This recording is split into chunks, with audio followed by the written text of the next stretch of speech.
by Ataya Kanji. We both loved to eat there, at the Beijing.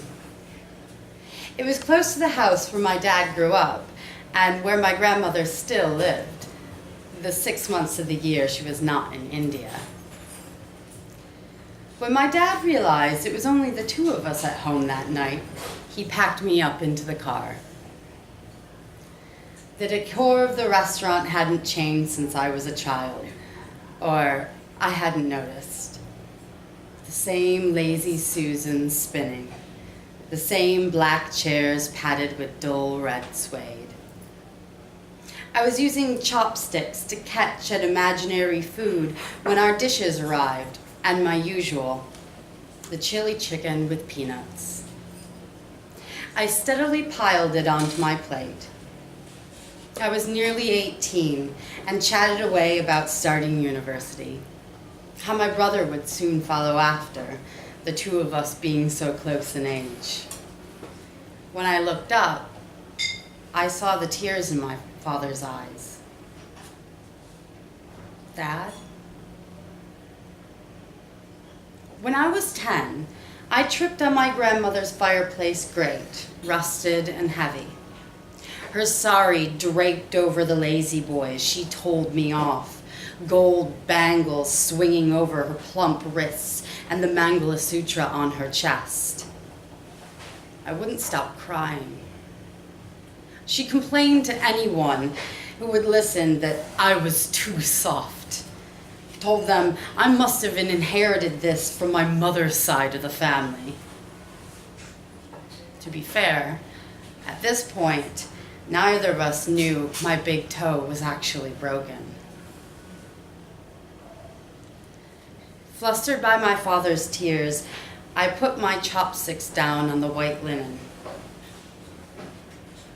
I just never thought, my dad said, his voice breaking, that I would be so lucky to have children and a wife, a family. It's okay. I know we're going to leave, but really, Kasper and I aren't going anywhere. You don't have to worry. You don't understand, he said. I never thought this would happen. I remember visiting my grandfather's sister and her husband when I was 14 or so. Their son, my dad later told me, had studied medicine, but then had a schizophrenic breakdown and started to sit in the streets, trying to persuade people to see and hear things that weren't there. Their daughter had moved far away. I remember refusing biscuits and juice, the weary quiet of their voices drifting against the fuzzy bright of the TV. Over coffee one day, a friend told me she had broken up with her boyfriend. It's my fault, she said. I couldn't talk to him about it. He would watch me eat. Once, we'd gone clubbing together, and she'd worn a dress with no back. There was her protruding spine, a tapering of rounded bone and hollows. When she told me about her depression, I acted. I consoled her as if I could only guess at the hopelessness she felt. I walked her back to the law school and thanked her for telling me. It can't be easy to talk about, I said. It's nothing, she said, waving it away with her skinny wrists. What do you mean, Dad, that you never thought you'd have children? When I was your age, he said, pushing a piece of tofu with his fork, I had a massive breakdown. They had to institutionalize me for months. The smell of chili rising in my nostrils from the steam of our plates. What? The first time I went to therapy, I cried 45 of the 60 minutes. The therapist, who told me she used to be a nurse, asked me to stop crying because she couldn't help me if I didn't explain anything. After she passed the tissues, she said it must be hard to live like this. She said medication. What would help is medication. I never went back. My grandmother resents her children, who covered the living room wall with their degrees and graduation photos and left. My grandfather's graduation photo sits on the wall too, discolored and greenish. He studied engineering and was the first Indian to graduate with a degree in New Zealand. The largest photo, however, hangs in my grandmother's bedroom. It's blurred, but you can still make out the black and white face of their second eldest daughter, the girl who would have been my aunt had she been not run over on the Adelaide Road, aged 9. It happened again when you were very young, he said. His eyes searched my face, but I couldn't reassure him. Bile clutched at my throat, and tears burned in my eyes like stars. Were you diagnosed with something? Bipolar disorder. You kept this from me? Years I've been having problems, and you never said anything. Once, the landscapes of China had soared out of the walls of the Beijing, but now the blues of their skies had faded to gray. As I cried, there was no public anymore. The number of times I covered for my brother, opened all the windows, felt the cool night breeze and sprayed to get rid of the smell. It started when he was 16. I'd put Kasper in his room, red-eyed, while he laughed, again and again. Told me one day we should climb onto the roof and smoke together. Each time, it got harder to remind myself that Kasper wasn't me, that his addiction wasn't mine. Studies suggest the recurrence risk for bipolar disorder in first-degree relatives is approximately 9%, nearly 10 times that of the general population. Nearly 60% of those diagnosed with bipolar disorder have a history of lifetime substance abuse. It was our big trip, 10 days. Just us girls in Brisbane to celebrate the end of high school. After 6 days, I felt they were thinking all sorts of thoughts they weren't thinking. They were just pretending to like me. They were talking about me.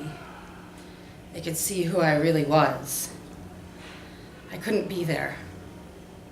I ran into the dark tropical rain, jacketless. I heard sirens going and going, and when I returned, I was told a woman had been hit by a car running across the road just adjacent to the hotel. The water, a very thing of my bones. We all stood in the bathroom, and they shouted at me because they had been scared. Dad, this whole time, you made me feel like it was my fault. That all I needed to do was to push through and that I'd be fine. You're nothing like I was, he replied. But I needed to know. And Kasper, we needed you. Why didn't you tell us? How could you not think? I knocked the plate over when I got up, chopped peanuts, vegetables, chicken floating in red oil with scrunched up chili sliding. I ran out the door. The second therapist I saw had an office overlooking the Wellington Wharf. It wasn't built on solid ground, but land that had been reclaimed from the sea. As a result, we felt every aftershock as they rolled in those 6 sessions. It's normal to be nervous about another earthquake, she would say. I'm nervous, she told me. I liked her. More compromising, softer. Swells of curly brown hair flickering reddish in the sunlight. Strands of gray at her parting. But I still couldn't help lying to her. Can you help me? Kasper had asked. With my beard. I can't get it to look the same on both sides. I took the razor and motioned him to the window where the light could fall more evenly on his face. I knew why. His hands at this time never stopped shaking, morning to night. I never let these truths of mine fall into the world and stand, because to him, they would stand as attackers. That even having navigated the physical contours of my brother's chin, I am scared that the void that exists between any two people can only grow. My dad told me my grandfather never got over the death of his daughter. She died when he stopped going to work.